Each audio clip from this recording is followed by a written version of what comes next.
I flew 12 hours from overseas to see my mom. We'd planned this visit for weeks. A stranger opened the door. "I live here," she said. "I don't know your mom." So I called my mom. "Did you move?" She replied, "No, I didn't move. I'm at home, waiting for you." You know that weird stomach drop feeling when something is just off? That's exactly what hit me the second she opened the door. I was running on airplane coffee, a half-smashed chocolate croissant from Charles de Gaulle, and 20 hours without sleep. But I was wide awake now. She stood there in my childhood's doorway like it belonged to her. She wasn't even apologetic. No awkward smile, no, "Oh, sorry, you must be looking for someone else." Just flat, matter of fact, "I've lived here for 7 months. I blinked at her. "I think you're in my mom's house." She raised an eyebrow like I'd just suggested we switch shoes for fun. "Who's your mom?" I told her my mother's name. Her expression didn't budge. "I don't know her. I live here." At this point, I was too tired to process how, so my brain went straight to sarcasm. "Oh, okay. So my childhood home just relocated itself into your name?" She shrugged. "I've lived here for 7 months." She said it exactly the same way, like she was hitting repeat on an audio file. "No, my mom lives here," I insisted. My voice had that sharp edge I usually reserve for French waiters who bring the wrong order and pretend they didn't. Her lips pressed together. "Maybe you've got the wrong address." "No," I said quickly, shaking my head. "It's not the wrong address. I grew up in this house. I know every inch of it." She gave a little sigh, the kind people give when they're done humoring you. "Look, I don't know what to tell you." And then, door, closed, right in my face. The sound was soft, but it might as well have been a gunshot. I stood there, holding my bag in one hand and the presents for my mom in the other, staring at the white paint of the door like it might just melt away and reveal her behind it, smiling. "Just kidding." It didn't. Instead, I pulled out my phone and called my mom. The sound of her voice was almost disorienting in that moment, too normal for what I was seeing. "Did you move?" I blurted. "No," she said. "I didn't move. I'm at home, waiting for you." My stomach twisted. I glanced back at the door. "You're at home?" "Yes." "Like, right now?" "Yes. Where else would I be?" I swallowed, my brain pulling in two completely opposite realities and trying to mash them together into one. Spoiler, it doesn't work. "I'm outside the house," I said slowly, "and you're not here." She gave a little laugh, the kind people use when they think you're being dramatic for no reason. "Well, of course I'm here." "Uh-huh," I said, staring at the door again. "We'll circle back to that." I hung up before I could say something sharp enough to regret later. I knocked again, harder this time. The woman opened it after a few seconds, and I could practically hear her thinking, "Oh, not you again." "Yes?" "This is my mother's house," I said. My voice was calmer than I felt. "Why are you here?" Her hand stayed tight on the edge of the door. "I'm renting it." That hit like a slap. "You're renting it?" She nodded once, clipped, like we were doing speed dating and she was moving me to the reject pile. "Who are you renting it from?" She tilted her head, considering me. "From the landlord." "Which is who?" "I don't have to tell you that." The way she said it, not hostile but final, told me she wasn't going to budge. It also told me she had no idea who I was or what this house meant to me, and frankly, she didn't care. I bit the inside of my cheek. "Right. Well, enjoy the house." I gave her a smile that wasn't a smile at all. She closed the door again. I stood there on the porch with my pulse pounding in my ears, staring at the brass numbers above the door, the same ones I'd looked at 100 times growing up, the same little scratch in the paint next to the doorbell, where my mom once hung a wreath too heavy for the hook, the same house, and somehow completely not. This wasn't just wrong. This was wrong. My mother was at home, but apparently her home was currently occupied by a stranger who'd been there for 7 months, and my mother, who supposedly hadn't moved, wasn't in it. The presents in my hand suddenly felt ridiculous. Chocolates from a Paris boutique, a silk scarf I thought would make her smile. Now they just felt like props in a play I didn't understand. I walked back to my car, my head full of static. Either my mother had gone completely delusional, or there was something happening here that no one had bothered to tell me. And if it was the second one, someone was going to regret thinking I'd just shrug and get back on a plane. If you think walking up to your mom's house and finding a stranger there is strange, you should know. I've been here before. Not here exactly, not on that porch, but in the same position, being told I'm wrong about my own life. That reality is something different than what I see right in front of me. The first time I learned what that feels like, I was 7 years old. That was the year my mom remarried. On the wedding day, I remember the cake, the itchy dress, and how everyone kept telling me how lucky I was to have a dad again. It sounded nice. A dad. Even the word felt like it had weight. I didn't have many memories of my real one. He died when I was 4. Just a couple of blurry images and the scent of his aftershave that would sometimes come out of nowhere, like a ghost. The new man wasn't scary in the obvious ways. He didn't yell or slam doors. In public, he was warm, charming, helpful. He made people laugh. But there was something in the way he looked at me sometimes, like he was trying to solve a problem he wished he could just delete from his to-do list. And here's the problem. My mom never seemed to notice. At first, it was subtle, things going missing, accidents happening, and somehow, without anyone saying it outright, it always ending up being my fault. It was never his voice accusing me. It was always just a suggestion. A little, I think she might have, dropped casually to my mom in the kitchen while I was in the next room. The thing about those little suggestions is that they stick. Once they're planted, you start to feel like you're defending yourself all the time. You start to wonder if maybe people are right about you. And I did wonder, right up until I realized it wasn't an accident. One day a vase broke. I wasn't even in the room when it happened. I heard it crash from upstairs. By the time I came down, he was already sweeping up the pieces, shaking his head. "She's been running around all morning," I heard him tell my mom. "I wasn't even in here," I said. My voice went high and sharp, the way it always did when I knew I was about to be railroaded.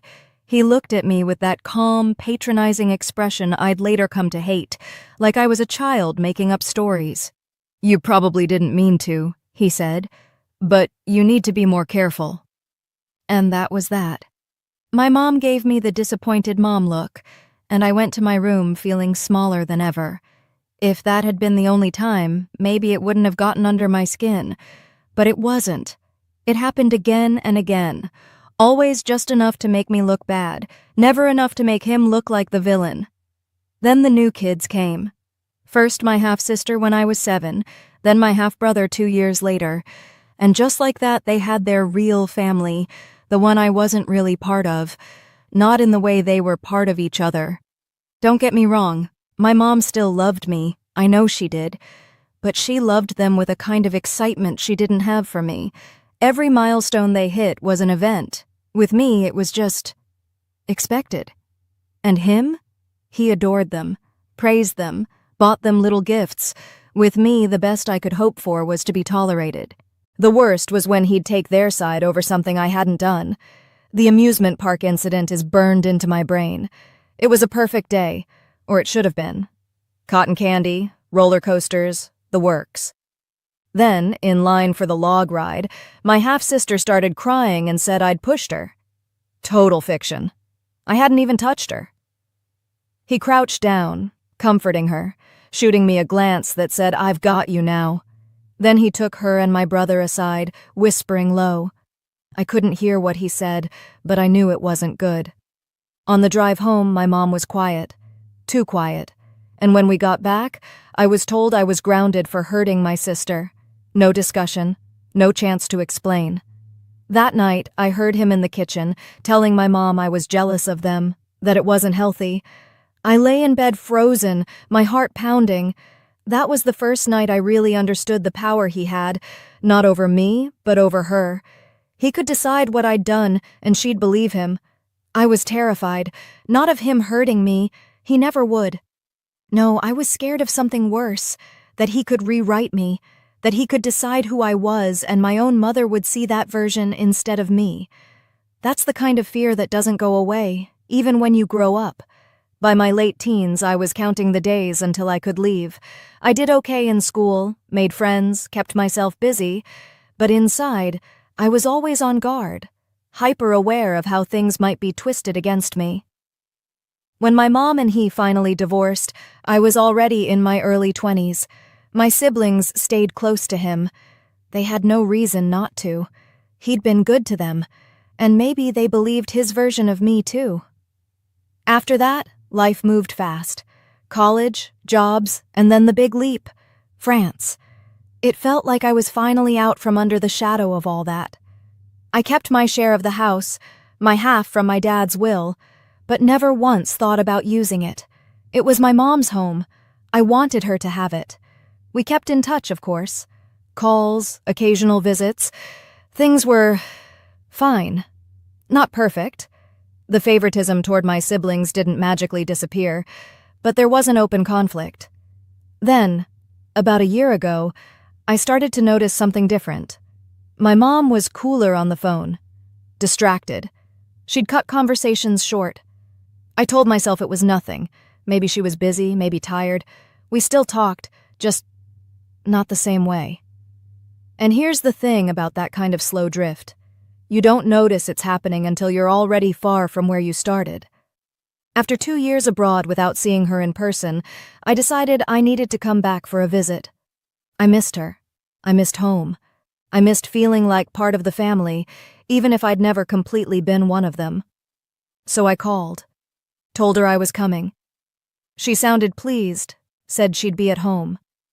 If I'd known what was waiting for me when I got here, maybe I would have braced for it. But maybe not. Maybe I still would have walked up to that porch, gifts in hand, believing the story I'd been told my whole life. That home was home, and my mother was in it.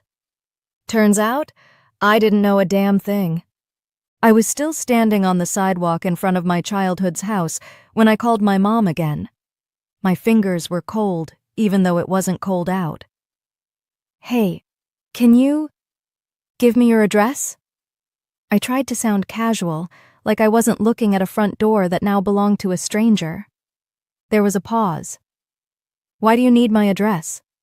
She didn't sound suspicious, just puzzled.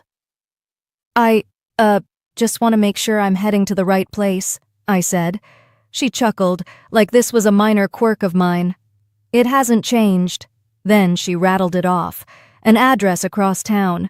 I stared at the street name on my phone. I'd never heard it before.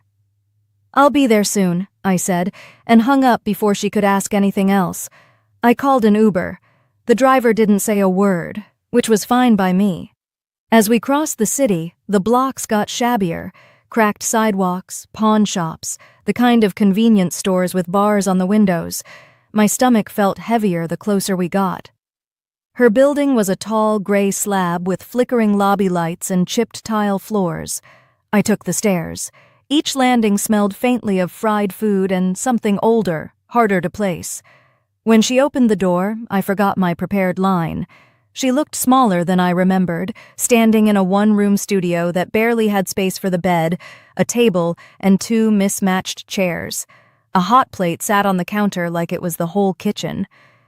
"What is this place?" I asked before I could stop myself. She tilted her head. "This is my apartment." "Why are you living here?" Her brow furrowed like I'd just asked why water is wet. "You told me to. You asked your brother and sister to handle it. You said we needed to rent the house." It felt like someone had tilted the floor under me. "No, I didn't. I didn't even know you'd moved." Her voice sharpened just a little. "Of course you knew. You told me in your messages." I stared at her. "What messages?" She crossed to the little table, picked up her phone and handed it to me. WhatsApp was open. My face in the profile photo, my name, but not my number. The chat was all short, formal lines. No warmth, no in-jokes, no me in them. It's better if they handle the rental. Don't worry about the details. It's already arranged. This isn't me, I said. She frowned like she was trying to make the math work in her head. What do you mean? That's your picture. It's not my account, and I've never sent you these. She sank into one of the chairs, still looking at me. Then who? Who set up WhatsApp for you? I asked. Your brother and sister. Last year. I couldn't get it to work, so they fixed it. They said this was you. They said you wanted them to take care of everything. And you believed that?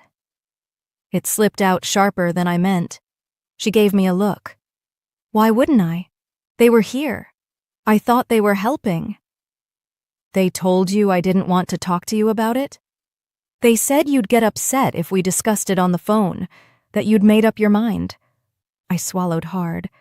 I never said that, not once. She stared at me for a long beat.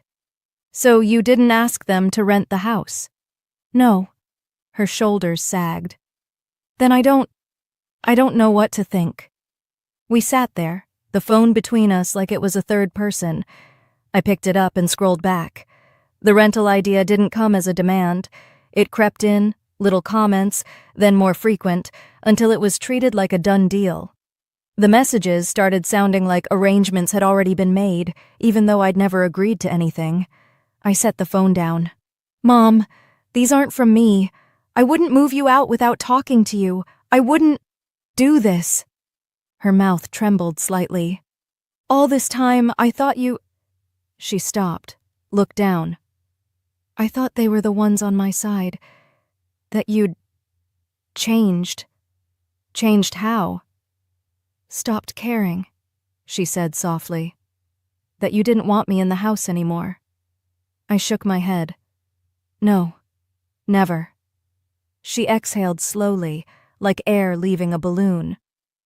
If it wasn't you, then... She trailed off again, but the unspoken names were right there between us. Her phone buzzed. A new WhatsApp message lit up the screen, from the same fake me. Things here in France are really expensive. I hope you understand. We both stared at it. My skin prickled. Don't answer, I said. She nodded, and we waited, watching the 3 dots appear and vanish. The thing about thinking you've uncovered everything is, you're almost always wrong. I thought I'd gotten to the bottom of it. Fake WhatsApp account, forged consent, unauthorized rental. It was enough to make anyone's blood boil. But I was wrong. There was more, and it was worse. But I didn't know that yet. Right then, I was sitting across from my mother in a lawyer's office that smelled faintly of old paper and burnt coffee. The lawyer had a calm, polite smile, like he'd seen every kind of family disaster, and mine was just Tuesday. He slid a photocopy across the table. That's your signature, correct? I didn't even need to touch it. No, not even close. He nodded like that was exactly the answer he'd been expecting. That's good, because it's on the consent form attached to the tenant's lease, the one authorizing them to rent the property. I picked up the paper and stared at the looping imitation of my handwriting. Wow, they didn't even try to get it right. I've seen ransom notes with better penmanship. My mother shifted in her chair. She'd been quiet the whole time, her hands clasped in her lap like if she gripped them tight enough, none of this would be real.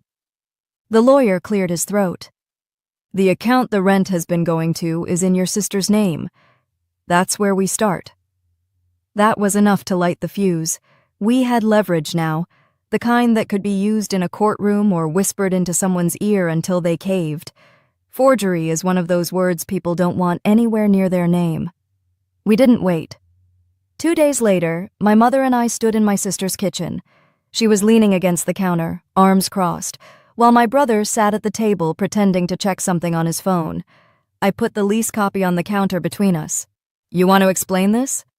My sister glanced at it and shrugged. We were managing things for Mom. She didn't need all that space. That's not the question, I said. The question is why my name is on here without my permission. My brother finally looked up. We thought you wouldn't care. You don't even live here anymore. Right, I said. Because geographical distance cancels out ownership.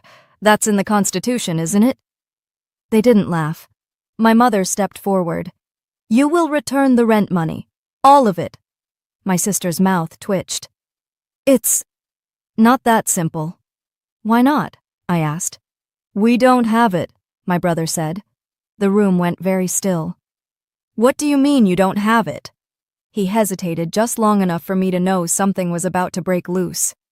We gave it to Dad. My mother's face drained of color. What? He needed it, my sister said quickly. His business went under. He's drowning in debt. We were helping him. I laughed. I couldn't help it. So let me get this straight. You impersonated me, forged my signature, kicked Mom out of her home, and rented it out. All so you could bail out the man who spent my childhood making sure I felt like a squatter in my own house? Neither of them met my eyes. My mother's voice shook. You lied to me.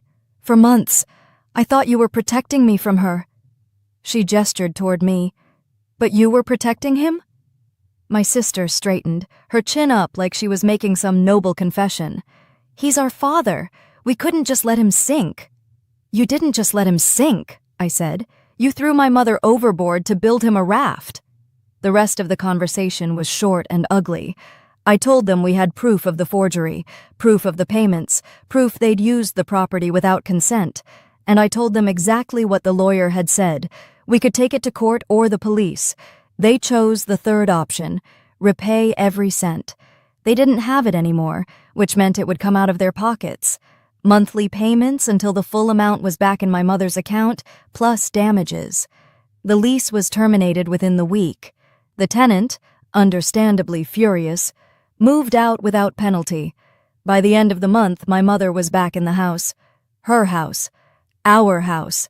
She started calling her old friends again, inviting them over like nothing had happened, except I knew something had. She looked lighter, and she looked at me differently now, like she finally saw me without someone else's words in the way. I flew back to France not long after. Life there felt the same, but I didn't. A few weeks later, my laptop pinged with an incoming Zoom call. It was my mom. She was in the kitchen, sunlight streaming in from the big window, a couple of her friends laughing in the background. You're smiling, I said. I have reasons to, she replied. We talked for an hour about nothing and everything, but in the back of my mind, I kept thinking about how close we'd come to losing all of it. The house, the truth, each other. Did I go too far, or not far enough? Let me know in the comments below, and subscribe for more.